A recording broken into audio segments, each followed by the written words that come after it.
નમસ્કાર વિદ્યાર્થી મિત્રો, મુલતાફ લાખાણી નીલકંઠ વિદ્યાપીઠ તળાજાની YouTube ચેનલમાં તમારું હાર્દિક સ્વાગત કરું છું. વિદ્યાર્થી મિત્રો, ધોરણ 12 સાયન્સ રસાયણ વિજ્ઞાનના ચેપ્ટર નંબર 5 માં લાસ્ટ લેક્ચરની અંદર આપણે વિષમાંગ ઉદ્દીપન જે છે ના અધિશોષણનો ખ્યાલ જોયો હતો કે ભાઈ વિષમાંગ ઉદ્દીપન છે એમાં અધિશોષણ કઈ રીતે થાય, એમાં જૂનો સિદ્ધાંત અને આધુનિક અધિશોષણ સિદ્ધાંત એની સમજૂતી આપણે મેળવી હતી. આજના લેક્ચરની અંદર આપણે ઉત્સેચક ઉદ્દીપન એની વાત કરવાની છે. તો વિદ્યાર્થી મિત્રો, પહેલા તો આપણે ઉત્સેચક એટલે શું એની સમજૂતી મેળવીએ.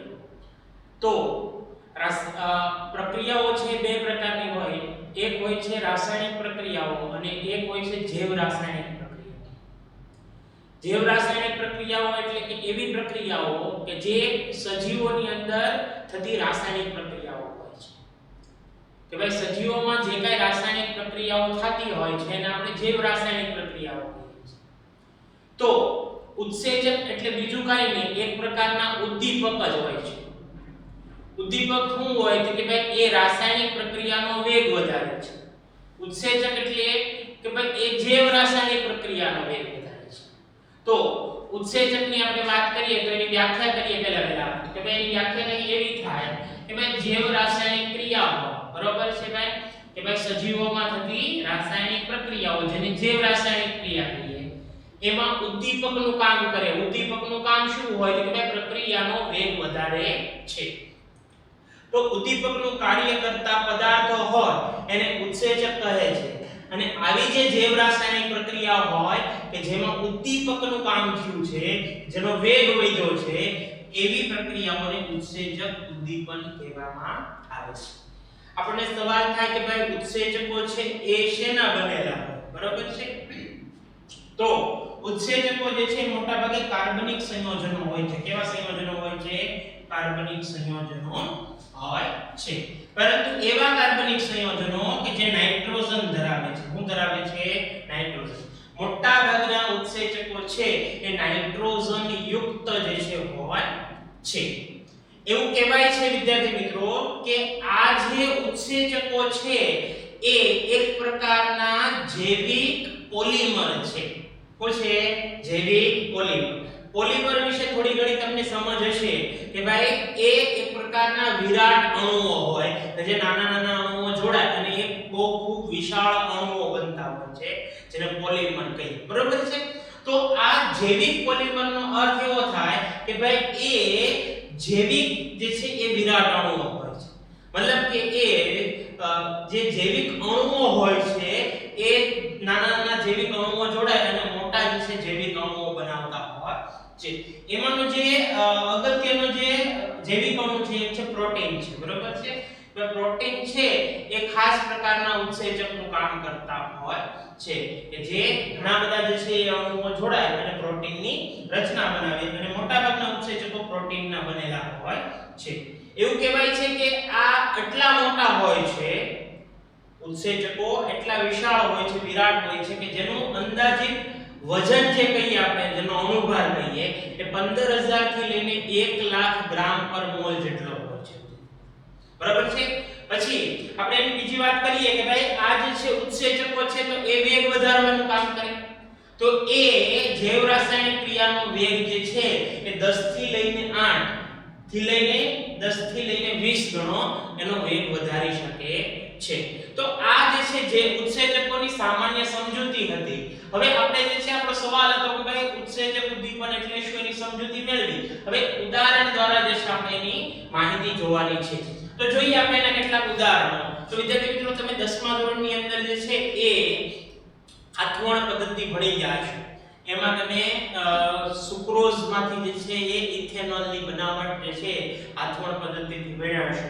જેમાં તમે જે છે એ ઉદાહરણ તમને આપ્યું છે કે ભાઈ સુક્રોઝ જે હોય, બરોબર, એમાં પણ ખાસ જે પાકેલા ફળો હોય એનો જે રસ હોય, જેમાં મોલાસીસમાં સુક્રોઝનું પ્રમાણ હોય.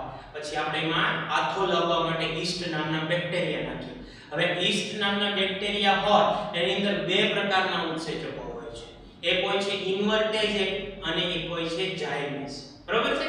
તો આ ઇન્વર્ટેજ છે એનું કામ શું હોય તો કે ભાઈ ઈ જે સુક્રોઝ હોય એને બે ભાગમાં વિભાજિત કરી નાખે, ગ્લુકોઝ અને ફ્રુક્ટોઝ, બરાબર છે? અને પછી જે ફ્રુક્ટોઝ હોય એને દૂર કરી નાખીએ અને જે ગ્લુકોઝ વધે ઈ ગ્લુકોઝમાં આથો લાવવા માટે, વધારે આથો લાવવા માટે આપણે એમની અંદર ઝાયમેઝ નામનો ઉત્સેચક જે છે ઉપયોગમાં લઈએ છીએ. તો ઝાયમેઝ અને ઇન્વર્ટેજ બે ઈસ્ટ નામના બેક્ટેરિયામાંથી બનતા હોય છે, બરાબર? અને આના દ્વારા આપણે ઇથેનોલ બનાવી શકીએ. તો અહીંયા આપણે એનું જ એક્ઝામ્પલ આપ્યું છે કે ભાઈ ખાંડનું વ્યુત્ક્રમણ, બરાબર છે? એટલે કે ખાંડની અંદર સુક્રોઝ, ખાંડ એટલે સુક્રોઝ, બરાબર છે? એમાં ઇન્વર્ટેજ નામનો ઉત્સેચક નાખીએ એટલે એ ગ્લુકોઝ અને ફ્રુક્ટોઝમાં વિભાજિત થઈ જાય. તો આપણે એમ કહી શકીએ ખાંડનું વ્યુત્ક્રમણ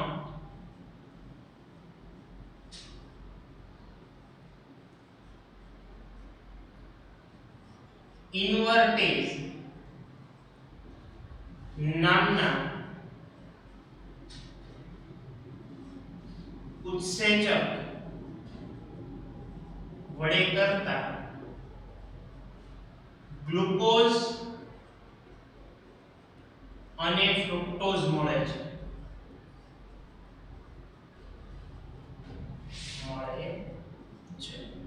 બરાબર છે? આની પ્રક્રિયા લખીએ તો બધા જાણીએ છીએ કે ભાઈ ખાંડનું સૂત્ર શું છે? સુક્રોઝનું C12H22O11. બરાબર છે? હવે એનું જળ વિભાજન કરીએ એટલે આપણે એમાં પાણી નાખીએ, પાણી નાખશું અને કયો ઉત્સેચક કે ભાઈ ઇન્વર્ટેજ જે છે ઉત્સેચક છે એની હાજરી હોય છે, બરાબર છે? એટલે આનું બે ભાગમાં વિભાજન કરી નાખીએ, C6H12O6 અને બીજો જે છે C6H12O6. તો આ બની જાય છે ગ્લુકોઝ અને આ બની જાય છે ફ્રુક્ટોઝ, બરાબર છે? તો પછી આ જે ફ્રુક્ટોઝ હોય એને ગાળણ ક્રિયા દ્વારા અલગ કરી નાખીએ અને જે ગ્લુકોઝ વધે એ ગ્લુકોઝનું આપણે ઇથેનોલમાં રૂપાંતરણ કરતા હોય છે. તો ઇથેનોલમાં રૂપાંતરણ કરવા માટે વિદ્યાર્થી મિત્રો ઝાયમેઝ ઉત્સેચકનો ઉપયોગ કરવામાં આવે છે. ઝાયમેઝ ઉત્સેચક દ્વારા ગ્લુકોઝનું ઇથેનોલમાં રૂપાંતરણ થાય છે, બરાબર છે? જો ગ્લુકોઝનું સૂત્ર શું છે આપણી પાસે? C6H12O6. હવે આપણે જે છે એને શું કરવાનું છે કે ભાઈ આપણે એનું વિઘટન કરવાનું છે, બરાબર છે?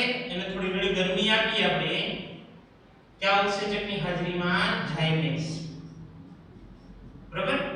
તો થાશે હું કે ભાઈ આની અંદરથી જે છે ઇથેનોલ એટલે કે C2H5OH અને CO2 જે કાર્બન ડાયોક્સાઇડ. આનું ઉદાહરણ આપતી વખતે મેં તમને સમજાવ્યું છે 10મા ધોરણની અંદર તમે જે છે ભણ્યા હશો કે ભાઈ ઇથેનોલ બન્યા પછી જે છે એમાં ઉભરો આવે છે, બરાબર છે?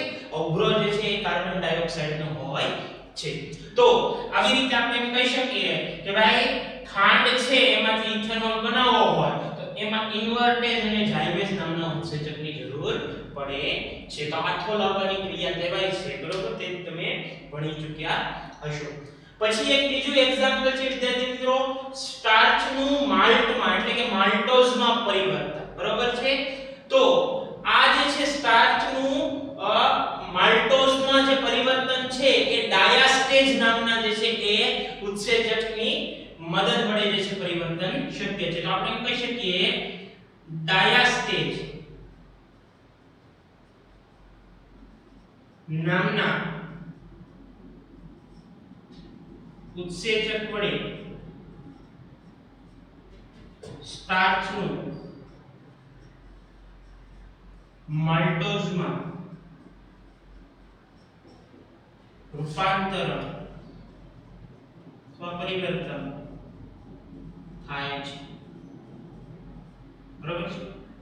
સ્ટાર્ચનું સૂત્ર શું છે વિદ્યાર્થી મિત્રો કે ભાઈ સ્ટાર્ચનું સૂત્ર છે C6H12O5 આના n અણુઓ હોય વિદ્યાર્થી મિત્રો. હવે આપણે શું કરવાનું છે કે ભાઈ એમાં NH2O પાણીના નાખવાના છે, બરોબર છે ભાઈ, અને ડાયાસ્ટેજ જે છે આપણે ઉત્સેચકનો ઉપયોગ કરશું એટલે થાશે શું કે ભાઈ આના N પાણીના અણુઓની અંદર જશે એટલે એને રૂપાંતરણ કરી નાખશે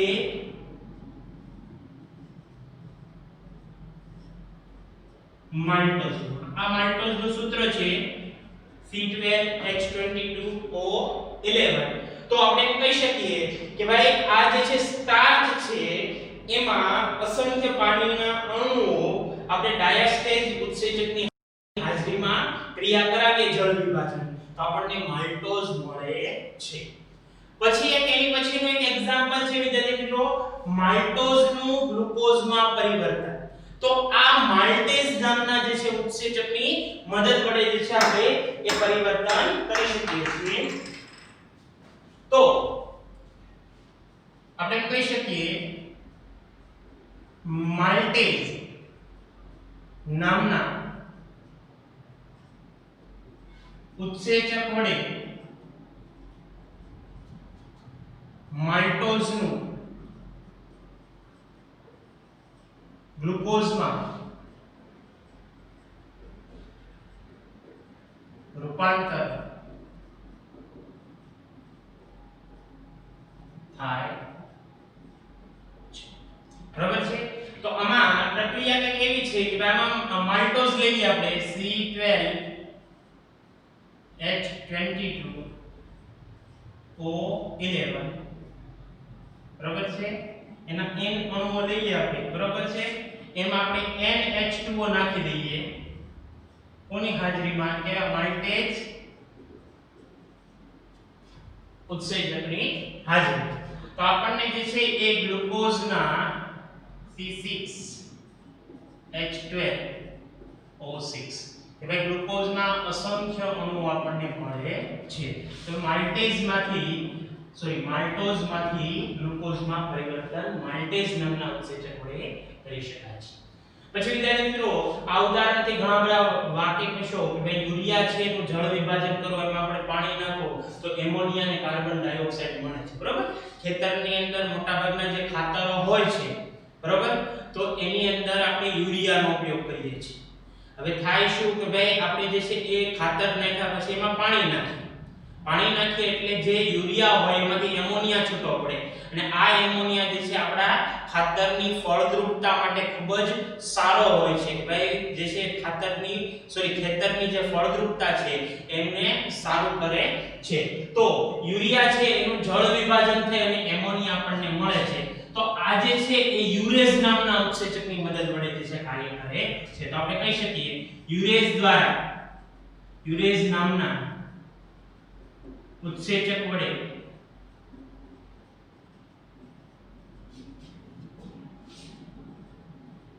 યુરિયાનું જળ વિભાજન થઈ એમોનિયા મળે છે, બરાબર છે. તો યુરિયાનું સૂત્ર બધાને ખ્યાલ હશે NH2CO NH2 છે. જળ વિભાજન એટલે આપણે એમાં પાણી નાખીએ, બરાબર છે, અને યુરેઝ નામનો ઉત્સેચક છે એટલે થાશે શું હોત કે ભાઈ આપણને જે છે બે એમોનિયાના અણુઓ મળશે અને વધારામાં શું મળશે CO2 પ્રાપ્ત થાય છે. તો આ જે પ્રક્રિયા છે યુરિયાનું જળ વિભાજન જેમાં યુરેઝ નામના ઉત્સેચકનો ઉપયોગ થાય છે. પછીનું એક એક્ઝામ્પલ છે વિદ્યાર્થી મિત્રો દૂધનું દહીંમાં રૂપાંતરણ. આપણે બધા જાણતા છો કે ભાઈ ઘરે આપણું દૂધ જે છે બગડી જાય પછી એમાં ફેરવાઈ જાય એટલે દહીંની અંદર ફેરવાઈ જાય. તો આ ક્રિયા દરમિયાન જે દૂધની અંદર જે બેક્ટેરિયા હોય છે, બરાબર છે, એ બેક્ટેરિયા જે છે એમાં લેક્ટોબેસિલી નામના જે બેક્ટેરિયા હોય છે જે શું કરે છે દૂધનું દહીંમાં રૂપાંતરણ કરે છે, બરાબર છે. આ સિવાય પણ ઘણા બધા જે છે એ ઉદાહરણો છે. જેમ કે હું તમને વાત કરું કે આપણે જઠરની અંદર જે આપણે વાત કરીએ જઠરની અંદર ખોરાકનું પાચન થાય આ દરમિયાન પેપ્સિન નામનો ઉત્સેચક શું કરે કે આપણો જે ખોરાક લઈએ શરીરની અંદર પ્રોટીન યુક્ત ખોરાક તો એ પ્રોટીન જે છે એને પોલીપેપ્ટાઇડ ની અંદર અથવા તો પેપ્ટાઇડ માં રૂપાંતરણ કરી નાખે છે બરોબર આ ઉપરાંત બીજા ઘણા બધા એક્ઝામ્પલો છે જેમ કે હું તમને વાત કરું કે ભાઈ આ જે ઝાડવાઓ છે ઝાડવાઓ એમાંથી કાગળ ને એવું બધું બને છે બરોબર છે આપણે બધા જાણીએ કે વૃક્ષોમાંથી કાગળ ને એવું બધું બનતું હોય છે તો એ જે ઝાડવાઓ હોય એમાં સેલ્યુલોઝ હોય છે ઝાડવાઓની છાલ હોય એમાં શું હોય સેલ્યુલોઝ હોય છે તો સેલ્યુલોઝ માંથી કાગળની જે બનાવટ થાય છે એ સેલ્યુલેઝ નામના ઉત્સેચકની મદદ વડે થાય છે તો આવા ઘણા બધા ઉદાહરણો છે કે જેના દ્વારા જે છે આપણે ઉત્સેચકની ક્રિયાઓ સમજી શકીએ છીએ બરોબર તો હવે આપણે આગળ જોશું ઉત્સેચકની લાક્ષણિકતાઓ એટલે મિત્રો હવે પછીનો જે ટોપિક છે આપણો એ છે ઉત્સેચક ઉદ્દીપનની લાક્ષણિકતા કે ભાઈ એના કેટલાક લક્ષણો છે કે જે ઉત્સેચક ઉદ્દીપનને વધારે વિશિષ્ટ બનાવે છે એમાંનો પહેલો જે લાક્ષણિકતા છે પહેલી લાક્ષણિકતા એ છે એની કાર્યક્ષમતા એની કાર્યક્ષમતાની વાત કરીએ તો એ પહેલી લાક્ષણિકતા છે એની કાર્યક્ષમતા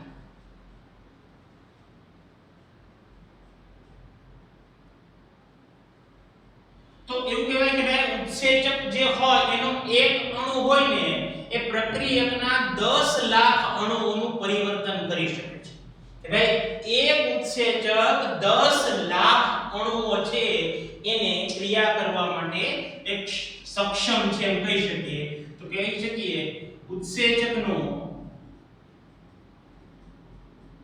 એક અણુ 10 લાખ પ્રક્રિયકના અણુઓનું પરિવર્તન કરી શકે છે બરાબર છે આની કાર્યક્ષમતા છે બીજી વાત કરીએ તો બીજી લાક્ષણિકતા છે એનો વિશિષ્ટ સ્વભાવ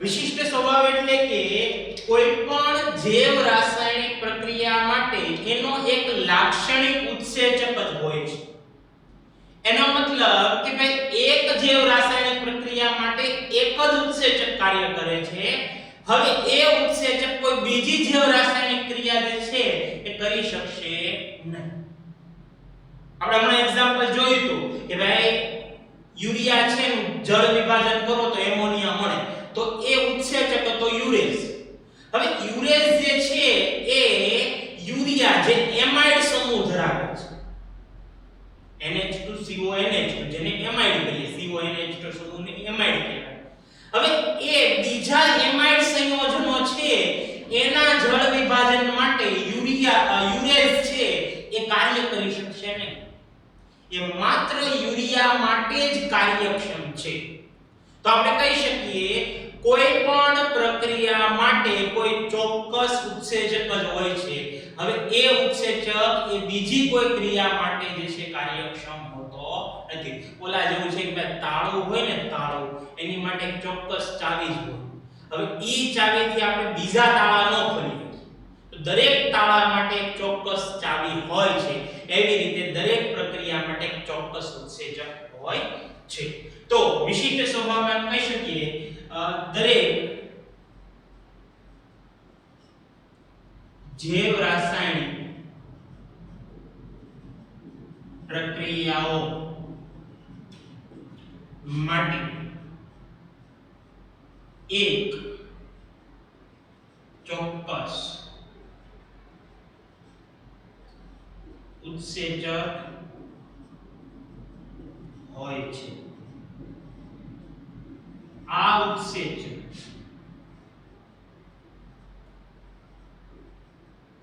બીજી કોઈ જૈવ રાસાયણિક ક્રિયાઓ કરશે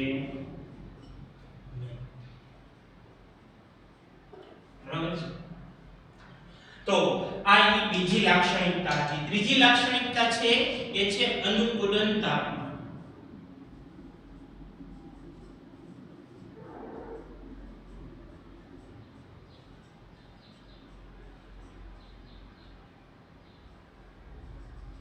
એટલે મિત્રો ઉત્સેચકો છે એ મોટા ભાગે 298 કેલ્વિન થી 310 કેલ્વિન તાપમાનની વચ્ચે કાર્ય કરી શકે છે.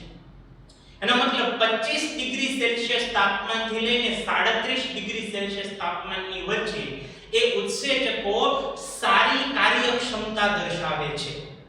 એનો મતલબ એમ થાય કે ભાઈ એનાથી નીચું તાપમાન જાય 298 કેલ્વિન થી નીચા તાપમાને જાય અથવા તો 310 થી ઊંચા તાપમાને જાય તો ઉત્સેચક છે એની અંદર વિકૃતિ આવી શકે. વિકૃતિનો મતલબ કે એ પોતાનું જે મૂળ કામ કરતા હતા એ કામમાં ખલેલ પહોંચે છે.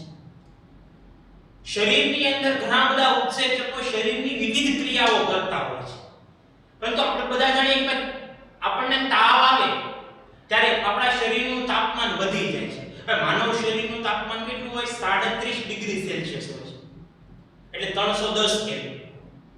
તો તાવ આવે ત્યારે માણસનું શરીર જે છે એ 45 થી 50 કે 55 ડિગ્રી વચ્ચે જાય. મતલબ જે ઉત્સેચકને જે અનુકૂલન તાપમાન છે મળતું નથી, મતલબ ઉત્સેચક જે છે રજા ઉપર ઉતરી જાય, મતલબ એ કામ કરશે નહીં. જ્યાં સુધી એ તાપમાન લેવલમાં ન આવે ત્યાં સુધી એ કાર્ય કરી શકશે નહીં. એટલા માટે આપણે ઔષધો લઈએ છીએ, બરાબર છે, અને એ તાપમાન જે છે ને નીચું લાવીએ છીએ, બરાબર.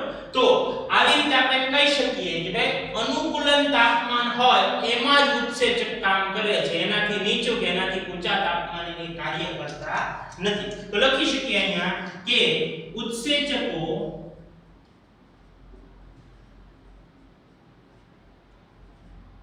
બસો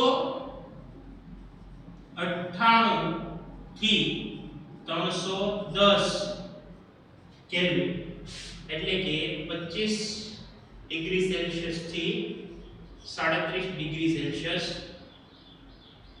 વચ્ચેના તાપમાન કાર્ય કરે છે, બરાબર છે. એની પછી જે છે એની પછીની લાક્ષણિકતા ચોથી એ છે અનુકૂલન પીચ.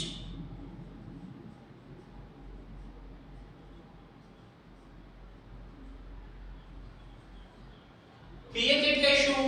તો કે ભાઈ એસિડનો માપક્રમ હોય.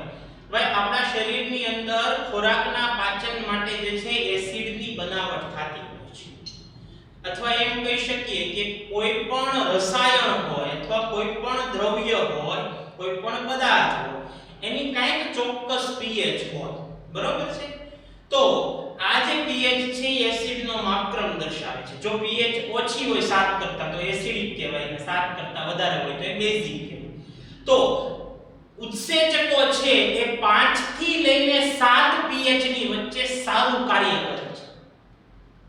તો આપણા શરીરની અંદર મોટા ભાગના જે અંગો હોય છે જેની અંદર જે દ્રવ્યો કામ કરતા હોય એ દ્રવ્યોની પીએચ એ 5 થી લઈને 7 ની વચ્ચે હોય તો ઉત્સેચકો ત્યાં સારી કાર્યક્ષમતા દર્શાવે. ઘણી વખત એવું બની શકે કે શરીરની અંદર કેટલાક એસિડિક પદાર્થો જે છે એનો ઉપયોગ કરીએ, ખાટા પદાર્થો આપણે ખાઈએ તો એસિડનું પ્રમાણ વધે, ક્યારેક કેટલાક બેઝિક પદાર્થોનું સેવન કરીએ ત્યારે જે છે એ પીએચ વધી જાય. તો આવા સમયે જે છે ઉત્સેચકો એ પોતાનું એ કાર્ય જે કરતા હોય એ કરી શકે. તો આપણે કહી શકીએ જે અનુકૂલન પીએચ છે કેટલી છે? 5 થી લઈને 7 છે. તો ઉત્સેચકો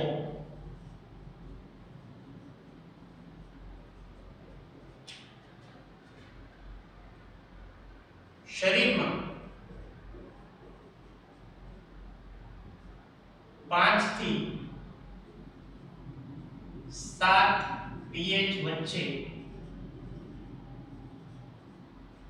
કાર્ય કરે છે, બરાબર. અનુકૂલન pH એની 5 થી 7 છે. MCQ ની અંદર પૂછાઈ શકે છે એટલે IMP છે એમ કહી શકીએ આપણે, બરાબર. એની પછી જે વાત કરીએ ટોપિકની તો એ છે પાંચમી લાક્ષણિકતા એ છે સહ ઉત્સેચકોની હાજરી. સહ ઉત્સેચકોની હાજરી.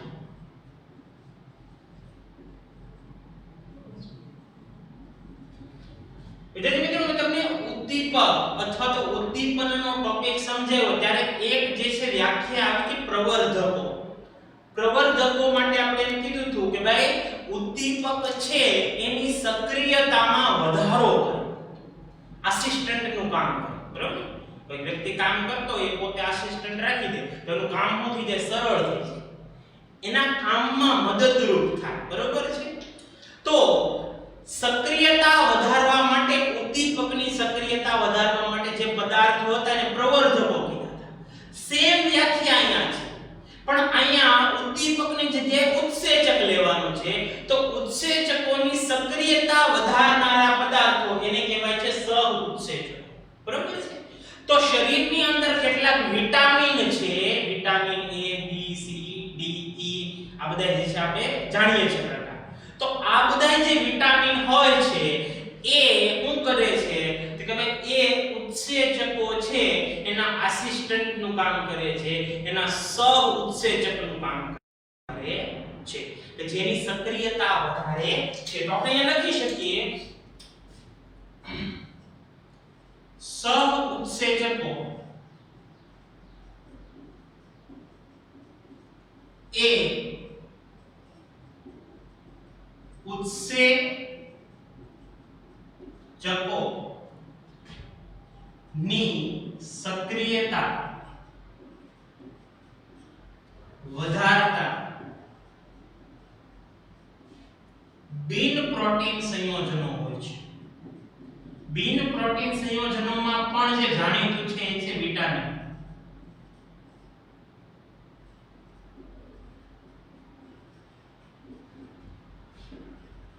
હોય છે. સહ ઉત્સેચકો ની હાજરીથી ઉત્સેચકની કાર્યક્ષમતા વધે છે. ઉત્સેચકની કાર્યક્ષમતા વધે છે. બરાબર છે? પછી એના પછીની જે લાક્ષણિકતા છે એ છે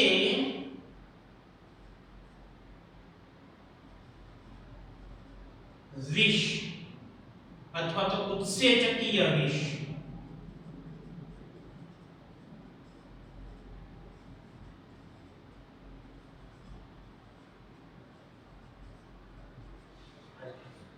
આપણે તમને જે છે એ પ્રવર્ધકો સમજાવ્યા ત્યારે વિષની પણ સમજૂતી આપી કે ઉદ્દીપકની કાર્યક્ષમતા ઘટાડી નાખે.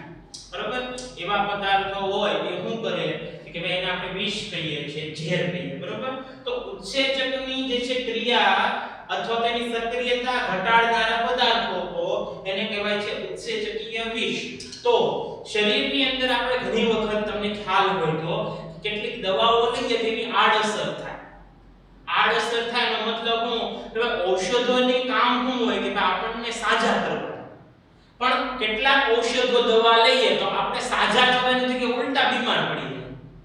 તો આ પરિસ્થિતિમાં આપણે કહી શકીએ ઔષધો જે છે એ વિષનું કામ કર્યું છે. હવે જેણે કામ સક્રિયતા વધારવાનું હતું એની જગ્યાએ શું કર્યું? સક્રિયતા ઘટાડી નાખી.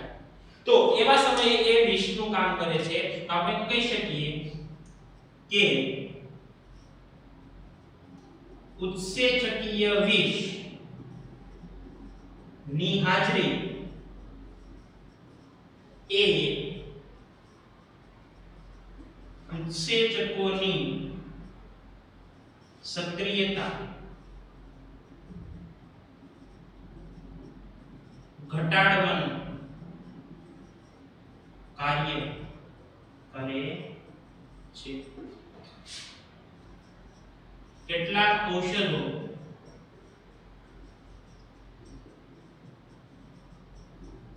એ ઉત્સેચકીય વિષ તરીકે વર્તે છે બરાબર છે તો આ જે કાંઈક લાક્ષણિકતાઓ હતી એ ઉત્સેચકની સમજૂતી આપે છે કે ભાઈ ઉત્સેચકો જે છે કેવા પ્રકારના લક્ષણો ધરાવે છે કે જેમની અંદરથી આપણે એની સમજૂતી મેળવી શકીએ વિદ્યાર્થી મિત્રો હવે પછીનો જે ટોપિક છે આપણો એ છે ઉત્સેચકની ક્રિયાવિધિ બરાબર છે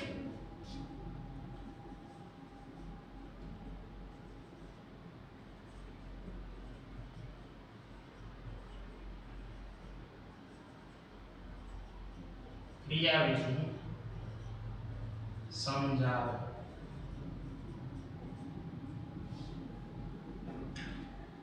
વિદ્યાર્થી મિત્રો ઉત્સેચકો જે છે ખાસ પ્રકારના પ્રોટીનના બનેલા હોય છે બરાબર છે હવે એનું મેઇન કામ શું હોય છે તો કે ભાઈ એ શરીરમાં રહેલા જે કાંઈ પદાર્થો બરાબર છે દ્રવ્યો કે જેને પ્રક્રિયાથી કહીએ છીએ એનું એક જગ્યાએથી બીજી જગ્યાએ જે છે એ પરિવર્તન કરવાનું કામ હોય છે બરાબર છે એટલે આ શું કરે છે ઉત્સેચકો તે પદાર્થોના સક્રિય સ્થાને જોડા એમની વચ્ચે જે છે ક્રિયા થાય એટલે એ પ્રક્રિયાર્થીઓ નિપજમાં ફેરવાઈ જાય છે અને પ્રક્રિયાના અંતે ઉત્સેચક ફરી પાછો આપણને મળી જાય છે બરાબર છે તો આ કાર્ય જે છે એ કોનું કામ હોય છે ઉત્સેચકનું હોય છે તો આપણે એમ કહી શકીએ કે ઉત્સેચક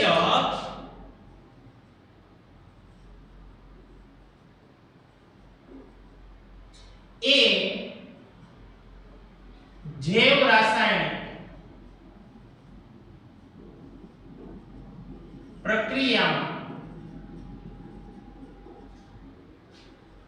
પ્રક્રિયકના સક્રિય સ્થાને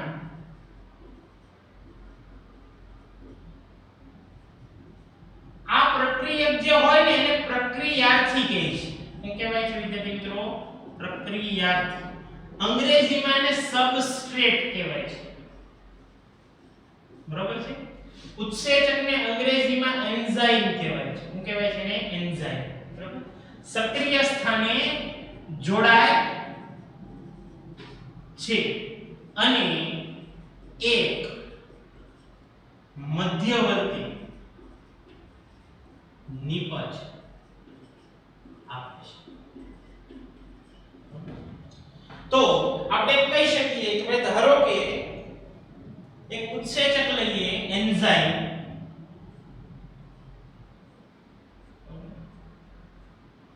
પ્રક્રિયાથી જેને સબસ્ટ્રેટ કહીએ બરોબર છે આ બે વચ્ચે ક્રિયા થાય આ જે છે એ ઉત્સેચક એ પ્રક્રિયાથી છે એના સક્રિય સ્થાને જાય અને એમની વચ્ચે જોડાણ થાય એટલે આપણને જે છે ES કરીને એક મધ્યવર્તી નિપજ મળે છે મધ્યવર્તી નિપજ મળે છે હવે આ જે ક્રિયા હોય છે ને એ પ્રતિવર્તી હોય છે કેવી હોય છે પ્રતિવર્તી એટલે આ ક્રિયા પ્રતિવર્તી ઉપરાંત ઝડપી હોય છે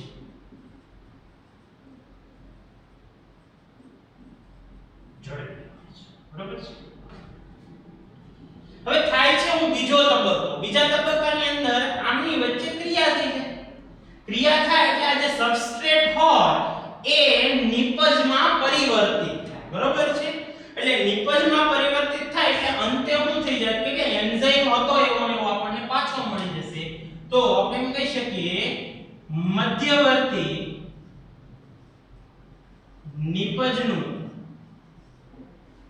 નિપજમાં પરિવર્તન થતા ઉત્સેચક મૂળ સ્વરૂપે પાછો મળે છે બરોબર છે તો અહીં આપણે એમ કહી શકીએ કે આપણને મધ્યવર્તી નિપજ આપણને પ્રાપ્ત છે બરોબર હવે એનું વિઘટન થાય એટલે આપણને પ્રોડક્ટ મળશે આ જે S છે એમાં ફેરવાઈ જશે પ્રોડક્ટમાં અને એન્ઝાઇમ પાછો જે છે આપણને મળી જશે બરોબર છે તો આ જે તબક્કો હોય છે બહુ ધીમો હોય છે, આમાં વાર લાગે છે, ધીમો તબક્કો હોય છે અને વેગ નિર્ણાયક તબક્કો હોય છે. આ વેગ નક્કી કરનારો તબક્કો જે છે એ કયો હોય છે? બીજો તબક્કો હોય છે કે જેની અંદર વાર. વિદ્યાર્થી મિત્રો, આ જે ઉત્સેચકની ક્રિયાવિધિ છે એને તાળાકોંચી એટલે તાળા અને ચાવીના ઉદાહરણ દ્વારા પણ સમજી શકીએ છીએ કે ભાઈ તાળું હોય, તાળું બરોબર, કે ભાઈ તાળાની અંદર આપણે ચાવીનો ઉપયોગ કરીએ તો ભાઈ ચાવી જે છે એનો આકાર હું કંઈક આવો દોરું છું થોડો ઘણો, બરોબર છે. આ ચાવી છે બરોબર, જેને આપણે કી કહીએ, બરોબર. પછી આ તાળું છે,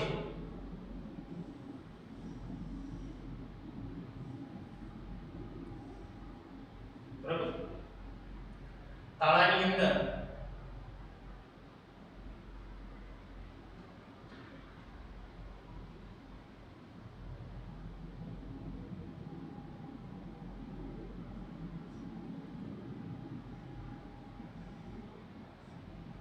આ જે ભાગ છે ને,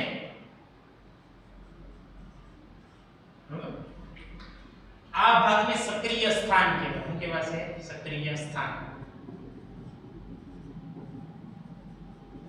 તો તાળું જે છે ને એ પ્રક્રિયાર્થીનું કામ કરે છે, સબસ્ટ્રેટ, અને ચાવી જે છે ને એ એન્ઝાઇમ એટલે કે ઉત્સેચકનું કામ કરે છે.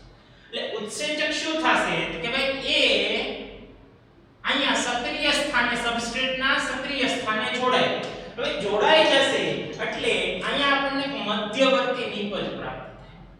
એમાં આ જે છે એ તાળો હતું,